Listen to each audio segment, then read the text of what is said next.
The Lord be with you. A reading from the Holy Gospel according to Mark. Jesus summoned the 12 and began to send them out 2 by 2 and gave them authority over unclean spirits. He instructed them to take nothing for the journey but a walking stick, no food, no sack, no money in their belts. They were, however, to wear sandals, but not a second tunic. He said to them, "Wherever you enter a house, stay there until you leave. Whatever place does not welcome you or listen to you, leave there and shake the dust from your feet, in testimony against them." So they went off and preached repentance. The 12 drove out many demons, and they anointed with oil many who were sick and cured them. The Gospel of the Lord. Praise to you, Lord Jesus Christ.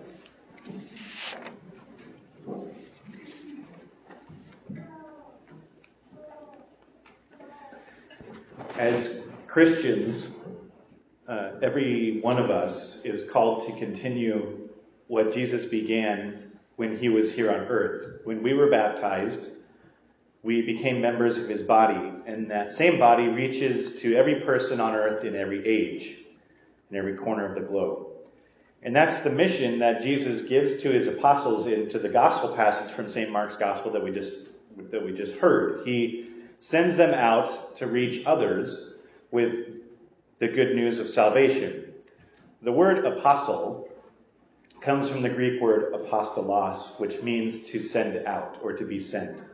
So you and I, we are apostles. Every one of us is sent out to bring Christ to others, to bring his wisdom and to bring his healing, to help those in need, both spiritually and physically. And that's not a small task. It's not always easy. And since we are apostles, the instructions that Jesus gives to his apostles in today's gospel are the same instructions that he gives to us. They apply to us just as much as them.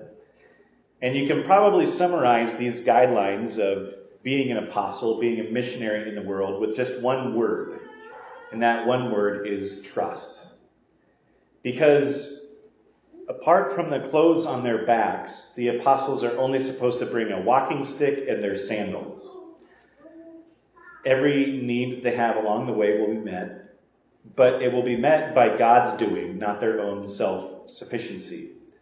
And this is a hard lesson for us to learn. Jesus basically guarantees that his apostles will face some sort of adversity, some sort of opposition, some sort of persecution.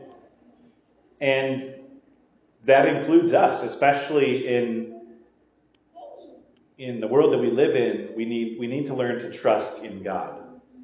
And I think that we maybe do a lot of talking about trusting in God, but when we're actually asked to do it, it's a hard thing to do. It's really easy to get frustrated, and it's really easy to get impatient because we would rather take control from God and do things ourselves our way. And that's because the main enemy of trust, the opposite of trust, is fear. We are afraid of what other people will think of us. We are afraid of being Catholic in public at times, perhaps. When we're at a restaurant, for example, and the food arrives, do we say our prayer before meals? What will everybody think of us? When we're at work and our coworkers are gossiping or making vulgar jokes, we feel pressured to join in. Why is that? When we're challenged on the church's teaching on marriage and sexuality and gender, we fear being labeled as haters or homophobes. And this fear of what other people will say or what other people will think about us it's a real legitimate fear. And God knows that it's hard for us to overcome it. But with his help we can. Jesus tells us what we should do when we face that sort of challenge. When he gives his instructions to the apostles in today's gospel, he knows that they're going to face opposition. And God is well aware that we will not always receive a warm welcome in the world that we live in. But he calls us to be faithful anyway, to trust and to persevere in what is right and good, even when it isn't so popular. Now, all of us at some point have failed to trust in God at certain times. We've given in to our self-serving tendencies, and we let our fears outweigh our faith. And today, Jesus is inviting us to renew that trust, to make a fresh start, that whatever comes our way, he will take care of us. And if we accept that invitation, what that it does is it allows him more room to work within us. And we'll experience him in a new way. There's a couple of things that I think we can do to strengthen trust and perseverance. One of them is very obvious, and one of them maybe not. We'll start with the one that might not be that obvious. The first thing we need to do to gain trust or to strengthen our trust in God is to ask for forgiveness for the times when we didn't trust in him. And of course, first of all, there's the sacrament of confession, but within the context of confession, I rarely hear people talk about their lack of trust in God. They usually just kind of list their sins that they want to confess, but I think if people went a little bit deeper and with a little bit more introspection, they would maybe ask themselves why they did this certain thing. And if people looked at the root of their sin, I wouldn't be surprised if you found that a lot of it has to do with the lack of trust in God, with desiring your will over God's will. We simply fail to trust that he's going to take care. So God invented confession because he wants to show us that mercy, and he wants us to have those moments of self-reflection where we realize where our weaknesses come from. Maybe the reason people don't go to confession more often is that we fail to trust in that mercy. We fail to trust in God at all. And we close ourselves off to his love, and we turn to self-reliance, which usually doesn't work. Another thing we can do to strengthen our trust in God, other than confession, is something that I bet you could guess I was going to tell you, and that is to pray. All spiritual, the great spiritual writers in the history of the church, the great saints, they always talk about this. Prayer is the number one way to get on the right wavelength with God, to understand what it is he wants in your life.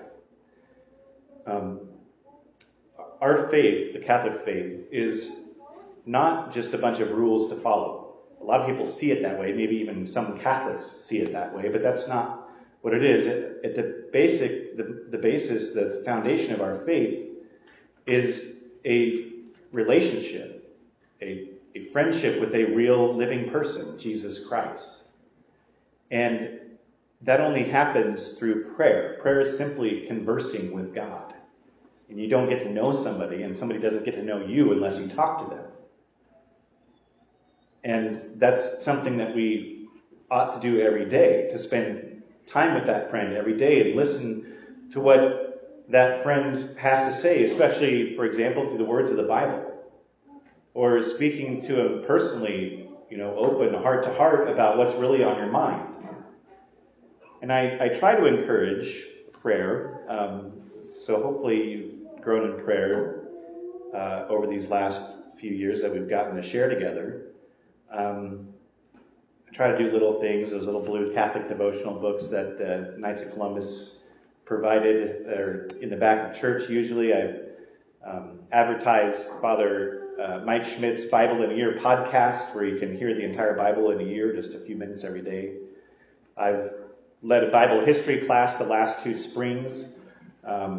And from time to time, I sort of publicize different online resources for prayer in the bulletin.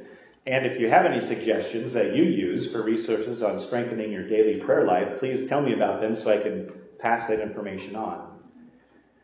For a lot of us, the summer season it's a hard time to keep up a regular and sincere prayer life because the warm weather and the schedule is a little more unpredictable than the rest of the year. And it makes it difficult to start and end the day each day by praying, by having a heart-to-heart conversation with God. And we can basically say the same thing about the other half of the year, where it's harder to pray because the weather is bad and we have a busy work schedule and there's school and sports activities and things like that. None of us struggle to come up with reasons and excuses to not pray. But no matter the case, if we truly want to take to heart what God has planned for us each day, we have to listen to it. And we have to make trust a priority in our spiritual lives because of that. And if we do our part to make that happen, Jesus will surely do his part. So in this Mass, Jesus renews with us his commitment that never weakens, no matter what. It's something that we can always trust in, and our trust will always be founded. And we got to thank him for that. And so today, ask him to give you the strength that you need to be an apostle, to follow him faithfully every day of your life, no matter what.